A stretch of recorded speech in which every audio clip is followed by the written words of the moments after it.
terms of our DNA and who we are. And you can judge us by three things, very, very simple things. Whether we show you and display these things in everything that we do. Whether we have a team that's fast, and that's mean a team that can close and run from an offensive standpoint to get the ball in the end zone, cover ground quickly. From a defensive standpoint, close on the opposition, get yourself in position to create turnovers, and to make certain that we're smart. And that's the other part about it, that we got to make certain that we don't obviously do things that are going to beat ourselves, and make certain that we take advantage of all the situational things that pop up during the course of the game and do a great job executing them. And then physical. We have to be the most physical team on the field each and every time we go out. So if our guys aren't knocking people around and getting after them and enjoying doing it, and you don't see that, then obviously you got reason to be concerned. But I think you'll see it from our guys. Our coaching staff, we have a great coaching staff that surrounds these guys and do a great job in terms of giving them direction, and we have great people to work with. These men are outstanding, so look for some great things. Every play, every game, my effort will win, and my attitude will remain strong. Detroit, one pride.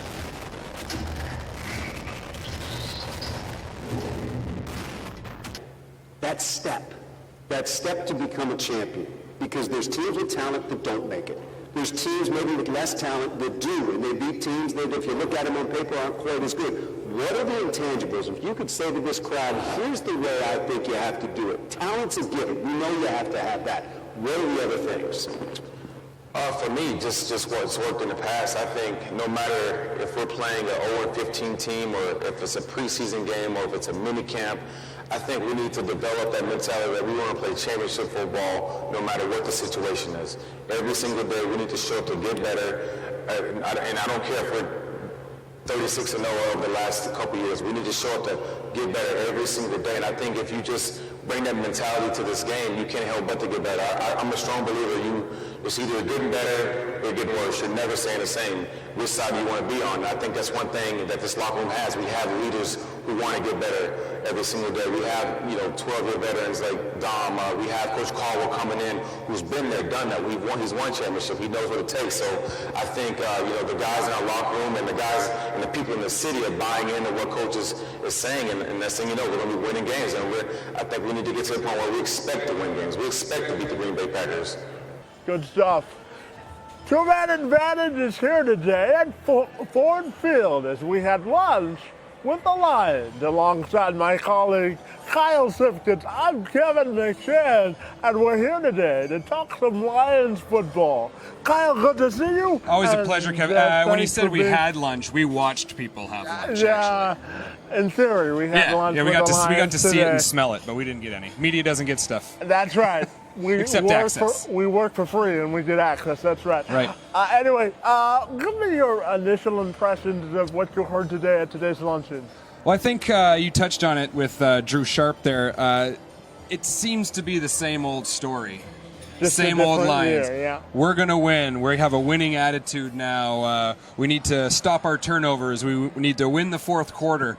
I heard that. I've been hearing that my whole life. Since Scott Mitchell played quarterback here, I've been hearing that. And, I thought Drew Tate and all the guest speakers and Drew Tate. Golden Tate. I thought he was really good. I like that we have Super Bowl champions on our team. I know we've had them in the past, but now we have relevant players. Reggie Bush, we had him last year, but now he has Golden Tate. The head coach. I just hope this coach can change. Stays longer than 5 years. Stays longer than 5 years. And like what we talked with Terry Foster from 97.1, it's the culture that has to change, and hopefully it has.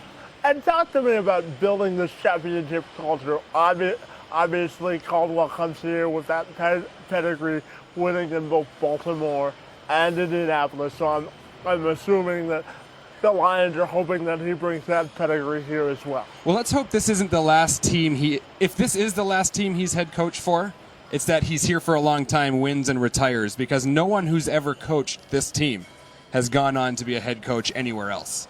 So let's hope the culture changes from the head coach, but usually it's got to go from the top to the bottom, not somewhere in the middle and then down.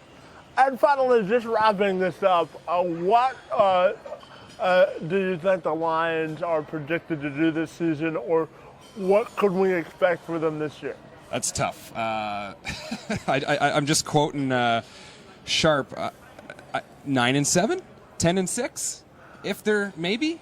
But like, think about it. Jay Cutler isn't hurt. He may. Aaron Rodgers isn't hurt, although he may get hurt. Anyone can get hurt, but this division was given to them last year. And they still didn't take advantage. But hopefully Caldwell is the difference in that this year. Well, for Kyle Simkins, I'm Kevin McShan reporting today from Ford Field, the site of the Lions' 18th annual kickoff luncheon. We thank you for watching, and we'll see you next time. See you.